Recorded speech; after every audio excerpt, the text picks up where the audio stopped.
السلام علیکم. د نن ویډیو چې موږ کومه کوو دا خاص کر موږ د CSS او د PMS د دې حوالې سره دا ویډیو کوو.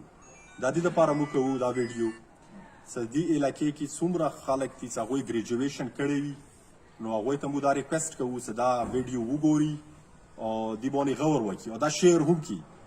دې شي حوالې سره ما یو نیم کال مخکې ما دا سوچ و چې دې علاقې کې مطلب دا دی د دې شي اویرنس لږ پیدا وشي چې کوم خلکو ګریجویشن کړی چې هغوی د دې حوالې سره پته ولګي چې CSS او PMS څه ته وایي دا به څنګه کېږي.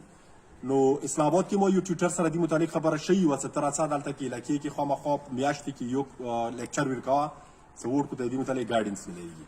خو اوس مو سره دا یوه موقع دی چې دلته کې کوم د مو ایډیشنل AC دی یوسف صاحب هغه سره ما ملاقات شوی دی. هغه زه یې شور کړی یم چې یاره زه به انشاءالله په دې هفتې ورځې نه په 3 بجې چې کومه دا 12 تاریخ 3 بجې زه به راځم او چې څومره خلکو ګریجویشن کړی وي او کوم څومره سټوډنټس ګریجویشن کړی وي هغوی ته به هغوی لیکچر ورکوي هغوی به هغوی ګایډ کوي هغوی ته بیا یې تاسو کوم بکس پړاو کوئ د دې څومره ډیوریشن دی او مطلب دی څه طریقې کار دی.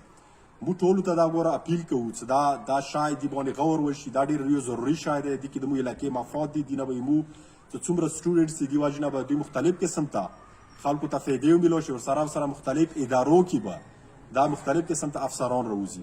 دوی تاسو ټولو ته د دې کې د شرکت برپور مو اپیل کوو. مهرباني وکړئ دا ویډیو تاسو شیر کړئ او دوی باندې غور وکړئ او الله پروردګار مو تاسو ټولو باندې رحم وکړي. امین.